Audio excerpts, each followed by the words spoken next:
Another year, another successful run of TFConnect, this year raising over $13,000 for special effect. I myself was asked to paint up a golden heavy as a prize giveaway, which I hope one of you lucky souls has got. And to more important and more personal matters, I was asked personally, for some reason, to be able to play a couple games of MVM with the Valve devs themselves. Driller, Jill, and Eric Smith himself. I am blown away still that I was able to play with this, and more importantly, play in a massive 50v50 chaos mod provided server by TFConnect, where I was able to frag out with a bunch of other TFConnect creators. I am still absolutely dismayed by the amount of just effort that goes into this entire event and how much it gives me something to look forward to, as well as, I'm sure, something entertaining for the entire TF2 community to watch. I'll stop rambling, but enjoy the video, and the questions are all at the end. Thank you. Oh, a stair stab! Stair stab! Oh shit! Thank you for healing me, but we have only one health, so Huge. On time. Competitive Among Us! Let's go.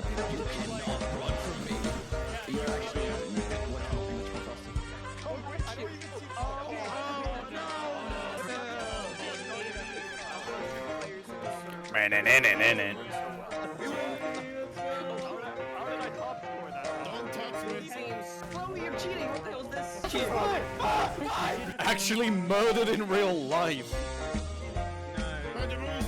Audio jungle.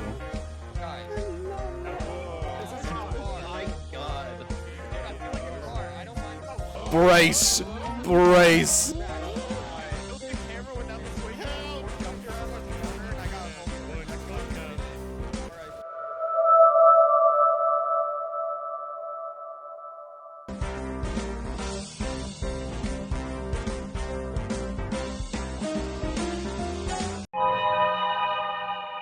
I have a custom heavy How I used to play Minecraft on my own. And the Silent Hill accurate. Just for you. Thanks. Go train. The train and a small train. Oh, the train! Please let me live in peace. I have like phantom limb syndrome for awful FOV. Like it feels weird. More than any of the other poor demo. Whoever's the demo that just came in the water, I'm so sorry for you, bro. Wait, what? He did what? No. What? Oh no. My fight goes back. I'm sorry, jumping. Oh my god. Oh my god, I was in Oh my gosh, I'm at this spawn. No, I'm not. No. Jeez. Oh, there we go. Who wants to flip? That's crazy. Oh, It's gone. No. Would you like to get some introductions, folks? Yeah. Hi there. Hello everyone, my name's Tyrsfall TV. I was a child once. When I was a child. I'm glad the ice is broke so quickly. Fantastic. I'll go next. Hey everybody, I'm Slacks. Started playing TF2 when it came out on the orange box for the Xbox. Played that for a few years and then bought a PC so I could play TF2 with the updates back in the day. I was there since the beginning, my friends, and it was fantastic. Been playing TF2 for most of my gamer life, ever since I was a child, and then I started working in Dota 2 as well. And I never left. Hello, I make YouTube videos as well. I also started in 2009. Hell yeah. I think my fondest memory as a kid was actually idling and getting the cheaters lament anyways. Maybe a bad time to admit it, no. I don't think I should delete it from my backpack. Please. Gonna have to cut that one out. Hi, I'm Jill. I work for Valve on the Team Fortress 2 and other things. I've been playing the game since the day it came out, though I wasn't always around for that long. I ran community servers back in the day and so on, and wrote mods, and then eventually ended up working at Valve. With us, I have Eric here, who is currently locked in Mortal Kombat with his microphone and failing. So you might have to take our word for it that he is Eric. He might be a expressive emotes and so on. They are here, we promise. Yes, no, he's totally alive and everything. And also Driller, who is currently traveling. He's on his on vacation and joining us via laptop and so on. So he may also be I may be talking for everyone, but I promise this isn't like a Weekend at Bernie's thing. They're very much alive and well, and not in any basement, not locked up anywhere. It's all fine. Hi, this is Dave Riller. I exist. I work on TF2 and have for a long time. Why are you guys shopping? The robots are coming, guys. I want some we need help out here. shoes. I just want some shoes. I want them. No shopping, please. All right. We already lost! Alright, nice warm up. Nice warm up, guys. This is sick. Begin shooting, gentlemen. But are we actually it's trying game though? You know, they gotta keep them on their toes. Wait till they deploy the bomb and I'll let you know about that. Thank you for the $10 under the guise of purple burglar alarm. You love to see it. You love to see it. That's the only time I'm attempting it. Don't ever do that again. I will find you, Jake. I hope My you have face. bubbles to use. It's bad. It's looking bad, guys. can't It's looking really bad. This is a roller coaster of emotions, just up and down. That's what it's named in the files as, Big Boy. Big boy. Bigboy.mdl. That's the one. Yeah, the potato people were really struggling to make their mods. Like, why did they name these robots? Actually, if the Valve devs don't mind answering, has it ever been confusing for you guys? Because some of them definitely are named kind of strangely, and kind of hard to find. Like certain models and stuff. Has there ever been a problem? Or do you guys have like a mega spreadsheet to keep track of everything? Spreadsheet. He's too busy carrying right now. No, I think it's more of just like collective trauma over time of being exposed to the code and the conventions, and it all just it kind of makes sense. Right. We're not gonna make it, guys. I think it's too late. I don't think we can come back from this. It's dropping the bomb. Can we put Tyrsfall in the crab bucket? Oh, dude, I love the crab bucket. Just a couple crabs hanging out. Big bomb. All right, Might I got have Sonic Spencer. 2. We're good. There you go. Oh, he jumped in the hole. No one record that. Don't broadcast that live. Don't do that. I've done the math. We're gonna win this one. Hell Okay, yeah. okay, he said it. He said it. Oh, There are robots, by the way. What? Whenever you're done shopping, they're already. What? What's in this game? It's wet. Almost there, guys.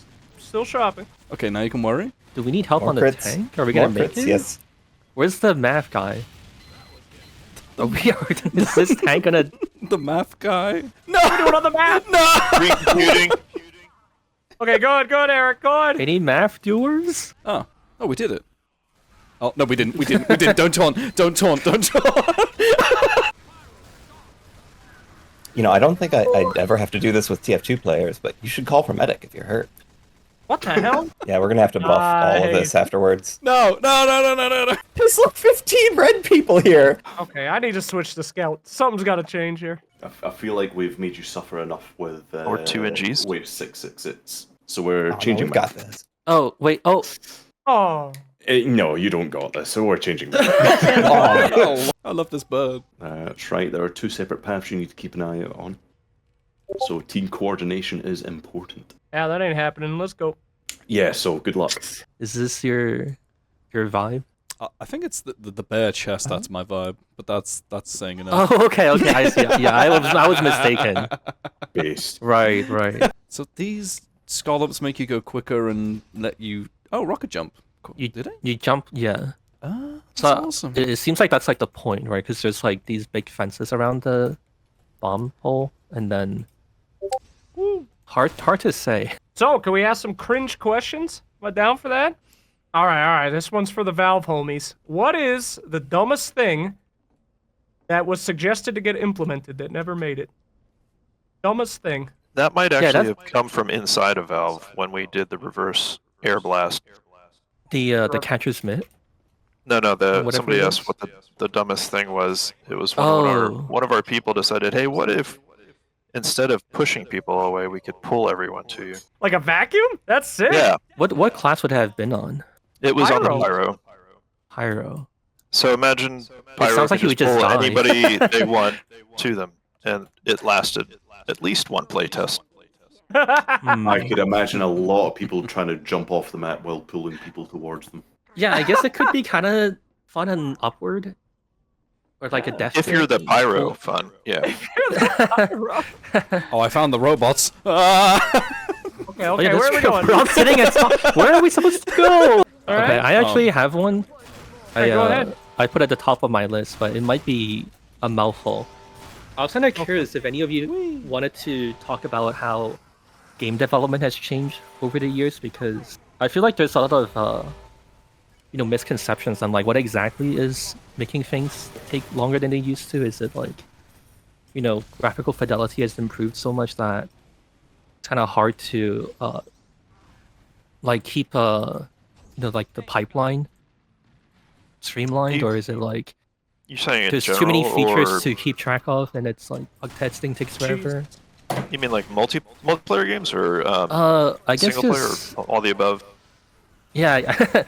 The question is kind of meant to be general. Yeah, there's sort of like a trend that, well, in the past it used to be like, games would come out in like 1 or 2 years. There's a lot of discussion about it online. I never felt like I found like a good answer to that question.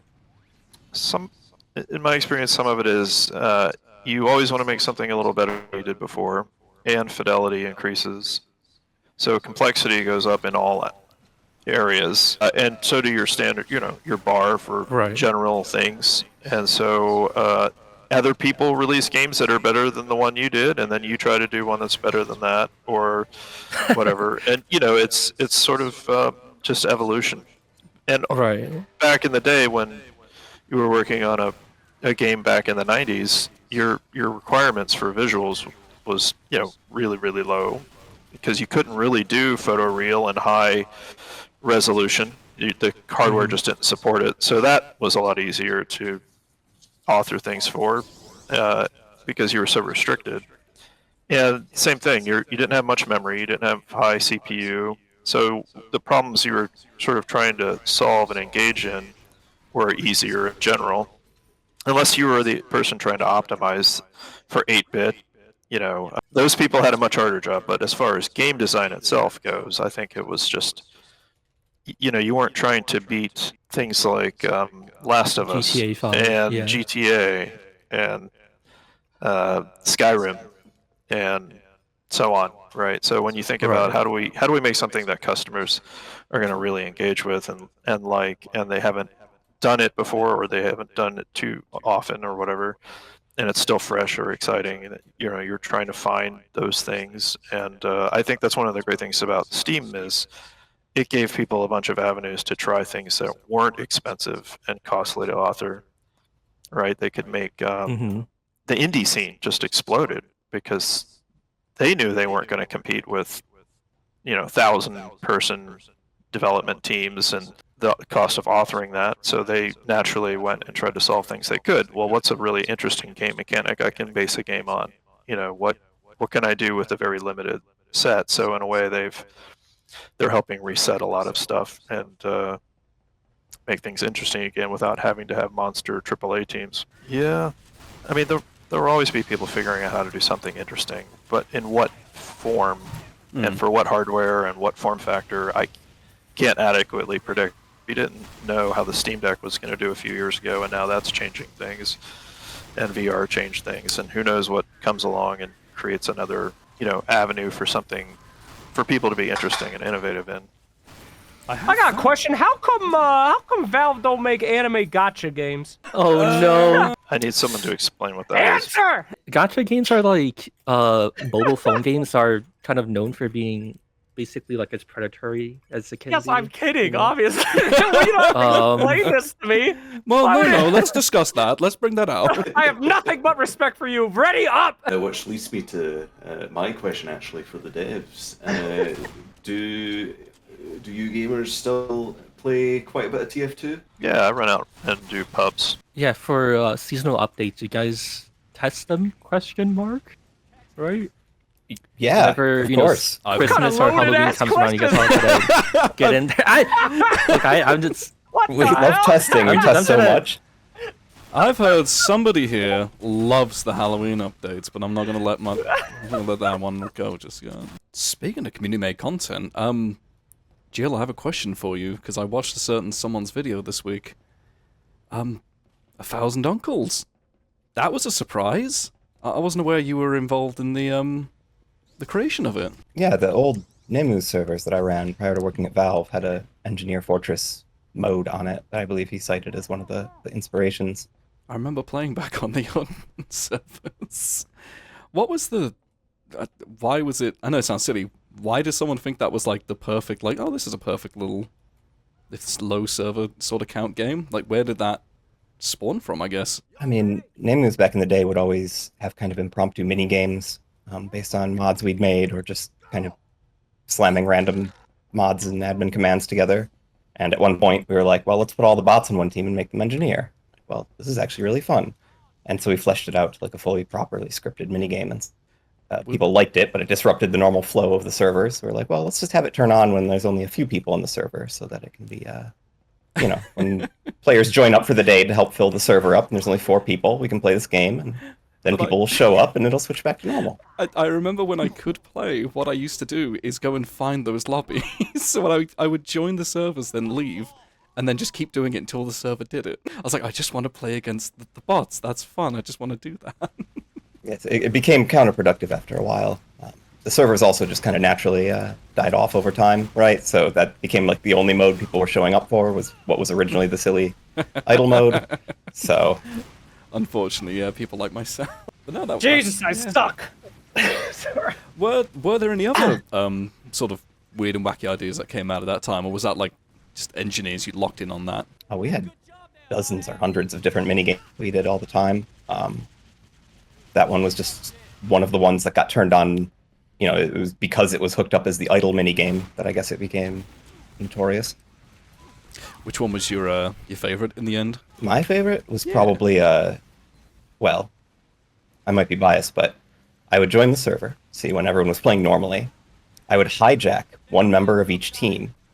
I wouldn't say anything to either of any of them. I'd just kind of pick them up with like a gravity gun and carry them out of bounds to like a little arena. And then they would find that they had suddenly gained a flamethrower and could do nothing but airblast. And they would kind of stare at each other and be like, what's going on? And then a slow homing rocket would spawn in between them and start slowly approaching them. Oh, these are the volleyball. Yeah. I mean, volleyball, not a new idea. But we had our own like accelerating homing projectile solution, and just randomly picking up 2 people and then spawning this very slow homing rocket, and then they realized that their only choice was to, make the other person get hit by it. We're going to have a map change real quick, so I'm going to quickly interject here. We just got $100 from Mikush, and they said, this is a loaded question. Oh yeah, that's a loaded question. That's a loaded donation right there. Loaded question. And I did miss a question, speaking of, on one of the donations. I didn't realise. But it was a question for the devs. When it comes to Wave 666, if any of you were involved with the development of that, how much... how was the process behind balancing it, and how long did it take? That map was done almost entirely by Dario Casale, and he just wanted to create the ultimate test of MBM players. And it took we did it after the big push for MVM, so it didn't take as long as you would think compared to the first maps, because we had kind of figured out what we were doing by then, relatively speaking.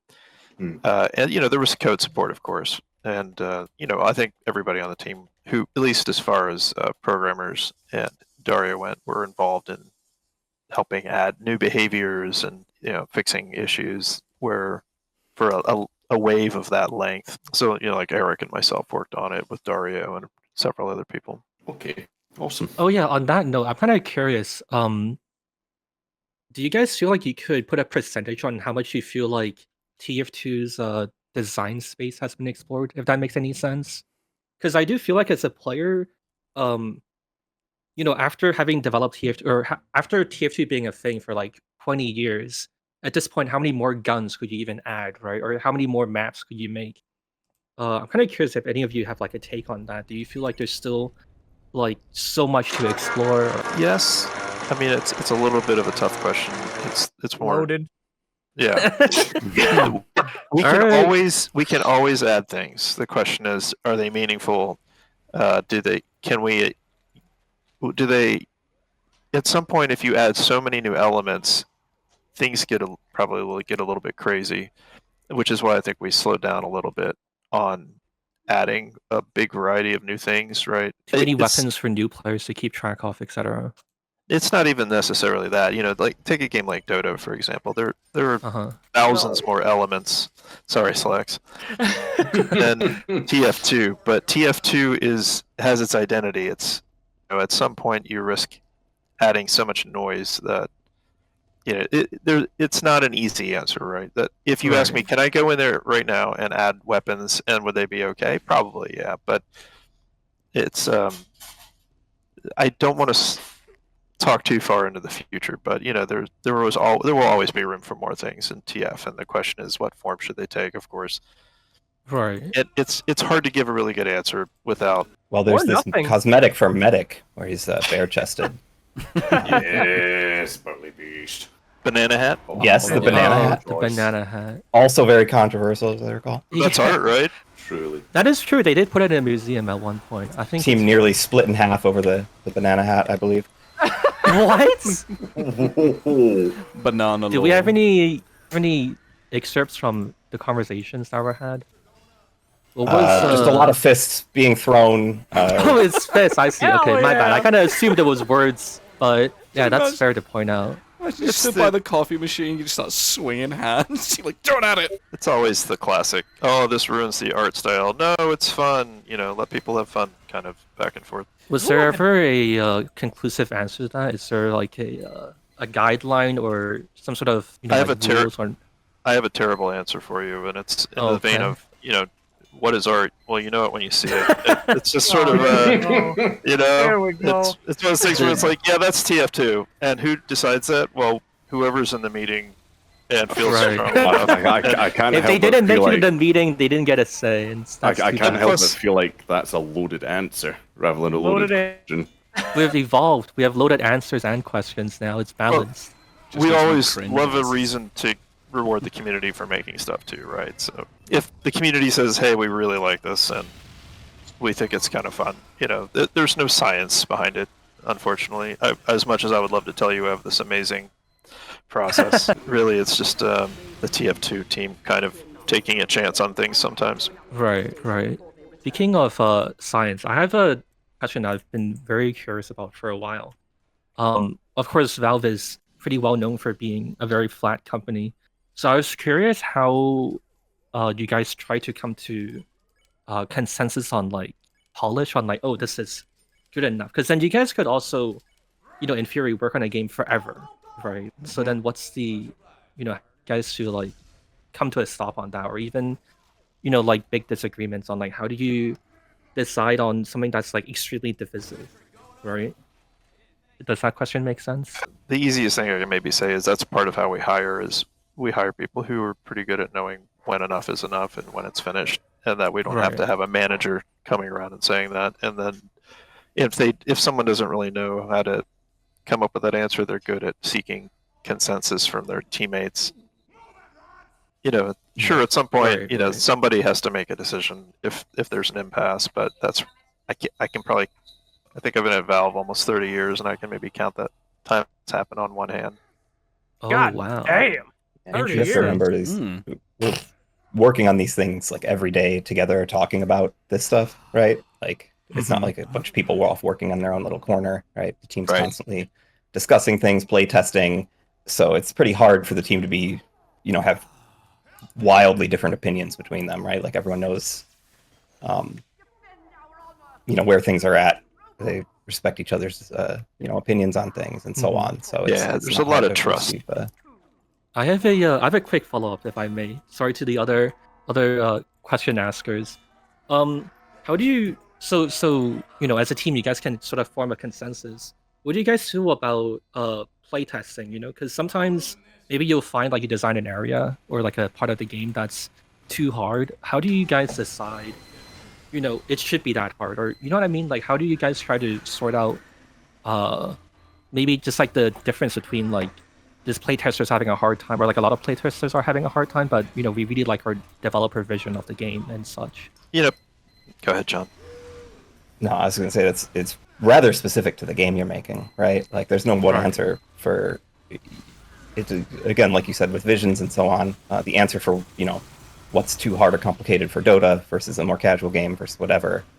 You kind of have to decide what kind of game you're making, right? as a kind of first order. And it also depends on, take Half-Life 2 for example. Yeah, we want some areas to be harder, and we want to have pacing contrast, and sometimes it's okay, to make something a little harder in an area. So it's sort of like writing a song. It's like, well, what do we really want, and what's the kind of overall skill level of the player that we're sort of authoring for, and that varies by product, like John said. Is there a safe example of TF2 to tell the public, maybe?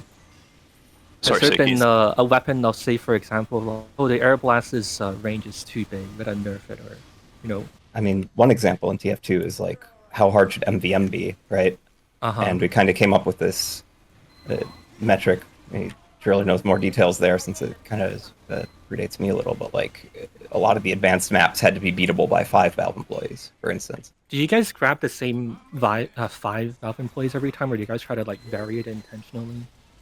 Because I can see how generally it was 5 members of the TF team. Oh god! Yeah. Sorry, I thought I was Why do people keep letting me die? Okay, there's my question. You're alive. Look at you. You're fine. a little splash of comedy. Just in the With MVM, it was really valuable to have a similar composition of players every day, because it was easier to understand how hard something was if you were playing with the same 5 people every day.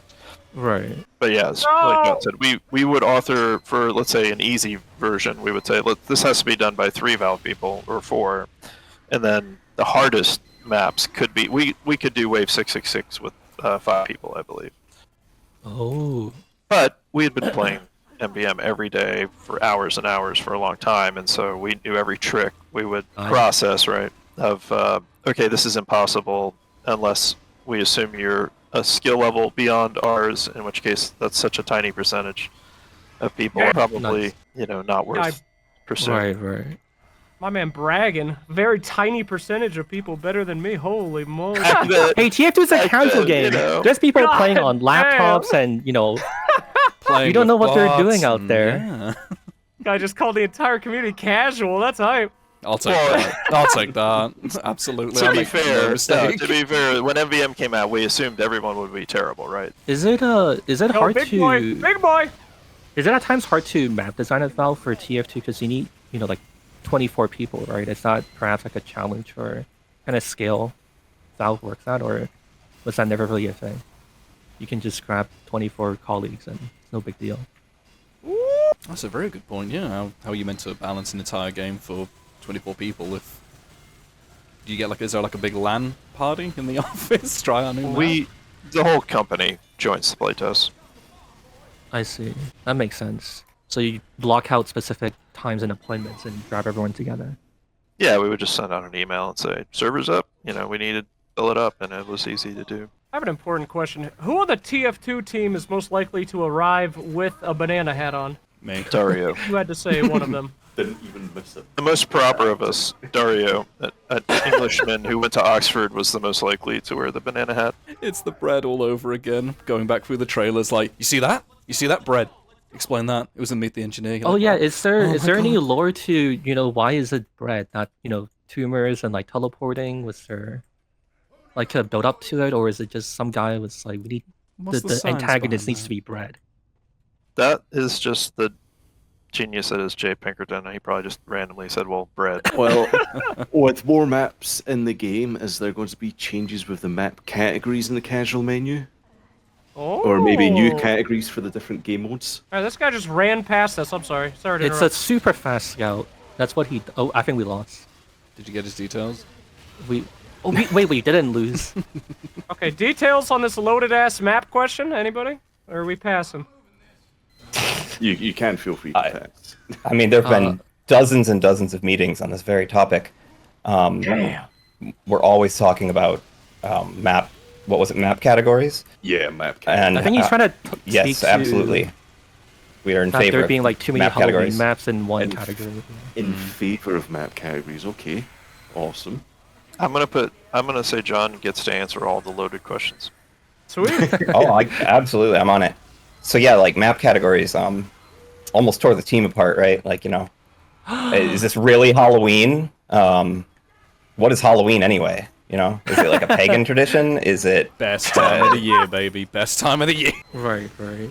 Was it surprising that Dust Bowl is still so fondly seen today? Of like, you know, the launch maps, do you guys feel like that one should be the one that, you know, lasts forever? That was going to be similar to my question. Which maps that you guys have put effort into are timeless? Because for me, Dust Bowl will always be just up there. Oh, he's critting. I think we'll always have Dust Bowl and 2 forward, Gold Rush. Gold Rush. And, yeah, Gold Rush. And Badwater upward. maybe not Hydro. Oh, Hydro. Oh man. Who has the most annoying habit on the TF2 team when you guys are doing playtests? Who plays the most annoying one?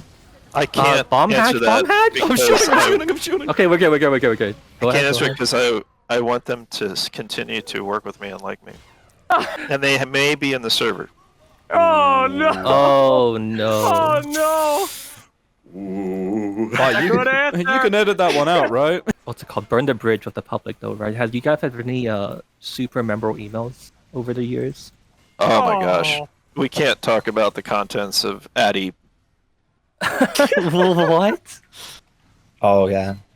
Addy. What was it? Addy Lids? I can't remember the name of it exactly, but there was a legendary email person that we looked forward to their emails in a masochistic kind of way. What did they talk about? Was it like game balance, or you know, I hate this map, or whatever? I can't.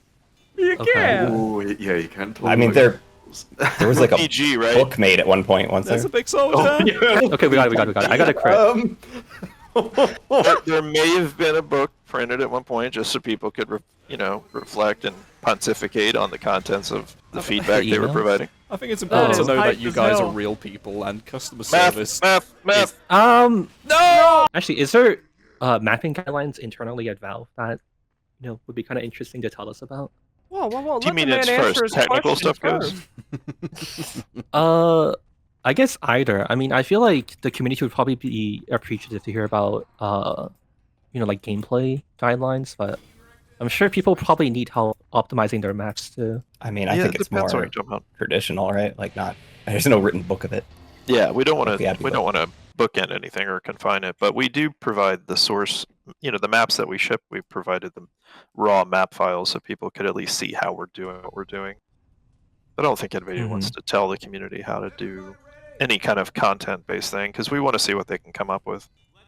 That makes sense. Right, we don't want to say, oh, you should always have this number of entrances and you should always have this kind of flow or whatever.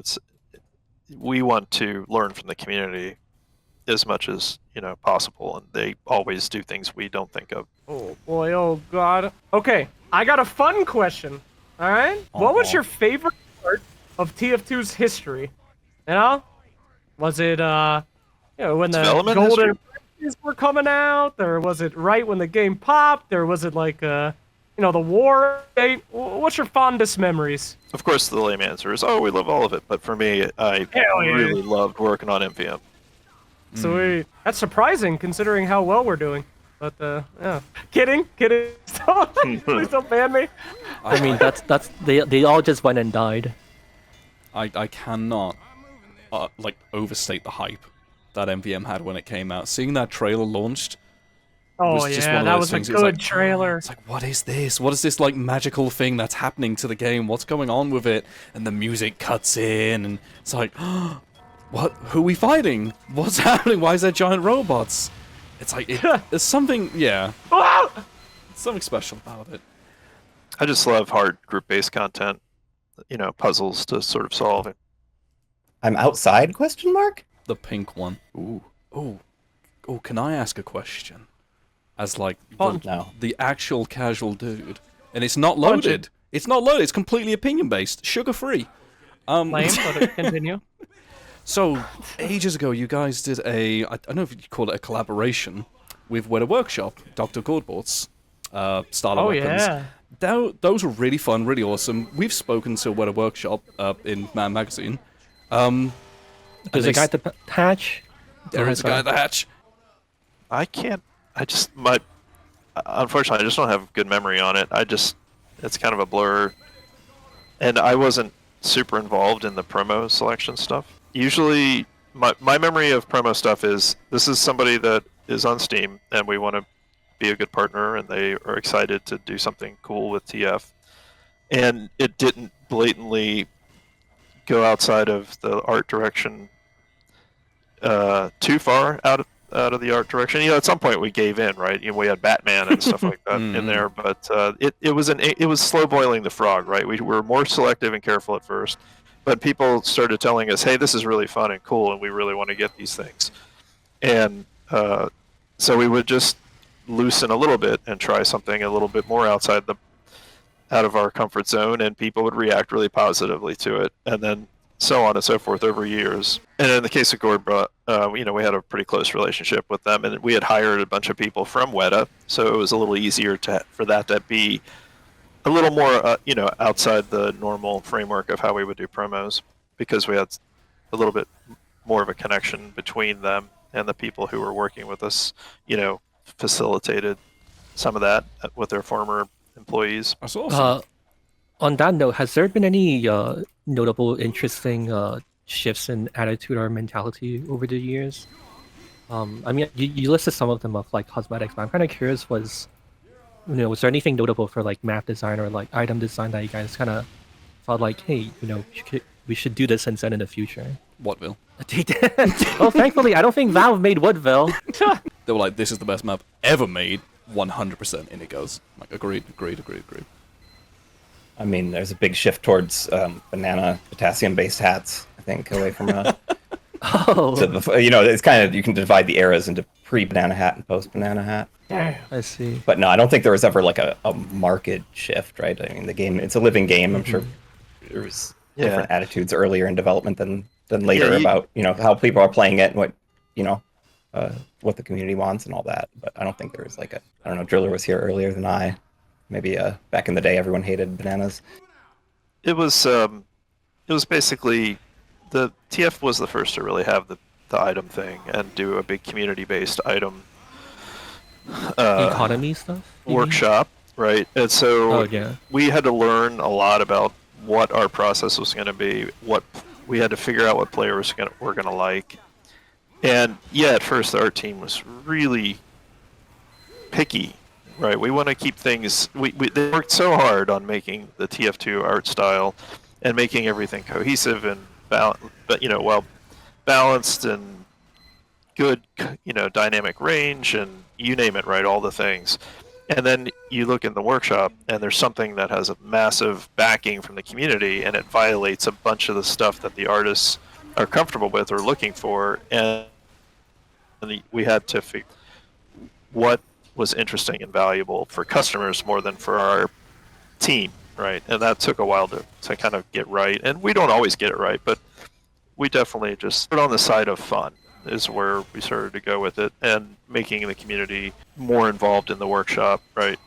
Finding more reasons to get people into their work into the game. And it, like we've said, we genuinely had some really lengthy, weeks off and on long conversations about whether something should be in the game. That makes sense. That makes a lot of sense. Everybody died. Wow, everyone's dying.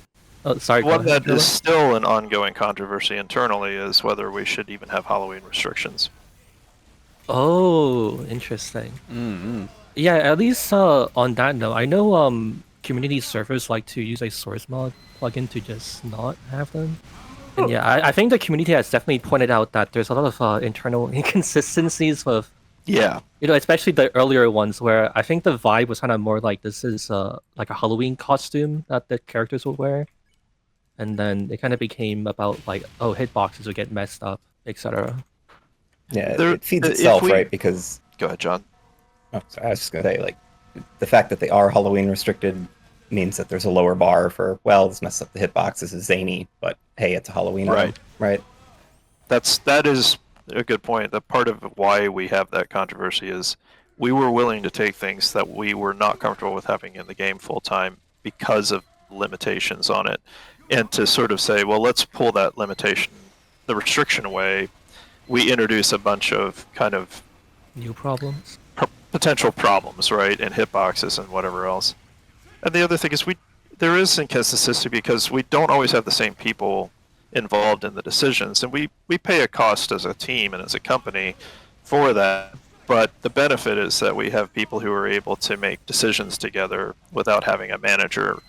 And so sometimes, yeah, we'll have some inconsistency in how that selection process may have been, worked through based on just years, right? There's years of TF2 work, and it's not the same 1 or 2 or 3 or 5 people all the time doing that process. Sorry, I didn't catch the full question. I got to turn my game my question now. was just, was there any interesting happy accidents with TF2 development? I mean, I don't know how much if the community knows this or not, but the current mechanics of rocket jumping are a result of a line of code that's attempting to make the current mechanics of rocket jumping not work, except the sign is backwards. What? Oh my goodness. That's incredible. I will be taking Are you no talking further about questions. in modern TF2 dev, or do you mean like Quake, or in like a TF2. long time ago? Is this like somewhat recent? No, this is a long time. Oh, okay. Yeah, I But you think know how it's, there's C tapping and crouching gives you way more momentum and everything. Oh, right, yeah, that's what Somewhere you're talking deep in the about. movement Yeah. code, it's attempting to cancel out the difference between your crouched and uncrouched hitbox, and instead. Oh, you guys try to fix C tapping? No, not C. Like this would have been like pre-launch, right? Somebody noticed, well, rocket explosions okay, I are going see, to push like- you based on your volume of your hitbox, right? Because there's no mass in source one. Right. And Oh, they so you noticed, mean, well, if you crouch crouch, jump, rocket jump. if you crouch when you rocket jump, you get more push force. Yeah, 'cause your hitbox is smaller. Yeah, that bit goes back to Quake, right? Well, the line in TF2 attempting to cancel it out, I believe, was discovered much later. But some point, just very early in development, someone was like, oh yeah, I should make sure that this math doesn't affect crouching players differently, and accidentally amplified it. And that's just how the movement code worked from then on. Oh, I see. Never mind. I was just thinking about rocket jumping in general. You're right. Crouched rocket jumping. Yeah, the reason that it's so effective. But yeah, rocket jumping was a bug in Quake that stuck around, of course. Thank you for your milk, sir. That wasn't on my repertoire for today, I'm not gonna lie. Anybody got a bingo going? Yeah, they have Twitch channel predictions, right? We've been losing people insane amounts of money. Good. It's like a beacon in the night. Thank you, Jill. Oh. Yeah, keep milking them. We're good. Ah! Jill! What? The helmet man isn't real. Help me! You're fine! Give me ammo, Keep shooting Jill. the bad man! I'm trying. Oh, I just had something that popped into my head. If you don't mind me asking, we spoke earlier about the Cheetah's Lament earlier, how to get that. Obviously that's now like long locked away. Like that is an exclusive club. What's the process for determining who gets to keep the super cool old hats and what's not? Exactly. Or is it like, Do you nope, mean that's like it? overall, just like exclusive items? Yeah, typically, yeah. Yeah, I guess I mean- there's people who are kind of beat up about like not being able to get strange Kritzkrieg and such, and they're like very expensive. So I don't have a great memory on some of the stuff because there's some, Oh. But the general answer I can kind of go to for most of these things is if people acquired something legitimately, but it was our fault that they got it via a bug, and they bought a key or whatever and they did it that way, then I think we tried really hard not to mess with that and just fix the bug. And then is that in the right direction of what you're asking? More along the lines of so the Cheetah's Lament, that's gone now. You cannot get that sort of thing. But would there ever be a case for it coming back, or how do you guys decide what should come back, what's not allowed back? Or are you very much like, no, it's done now, it's over? Part of the appeal of exclusive items is that they're exclusive, right? In the reverse, a lot of people would feel very put out if they paid a lot of money or whatnot for a rare item from the past, and then we were like, JK, here's a bunch of them, right? But it depends on the item too, right? Like, the understanding around stranges and so on is that they can be, come from various sources. If it's more of like a, hey, here's an exclusive item with this update event, and then later we're like, JK, we're going to give everyone another one. You don't want people to lose faith that you're going to, take things away, take exclusivity away. Yeah. Because that changes how they thought about their item in the first place. I think we've always tried to be very clear in how we explain items, right? Things like stranges coming out of crates and so on. Cheater's Lament's kind of special because it was just a one-off that was added, right? So there's no guarantee that we're not going to, use that item again for something or whatnot. But at the same time, it's a piece of history, and it kind of makes the item less interesting and less unique for everyone who has it if we just add it again. And I mean, it's kind of just like a glowing ring on a twig, right, on your head. It's not like something that could never be replicated by some newer hat, right? It's but it's special because of that, because it's uniqueness. And if we were just like, oh, if you didn't cheek this week, you get a Halo, then no one would care about the Halo again anymore. They said the 64-bit update was great to see. How did that come about? Oh, that was Joshy, right? Yeah, I think that's already in the lore. We have Joshy, who's a contractor, works on various things for us, but working on Source 1 updates and maintenance for compatibility and various things.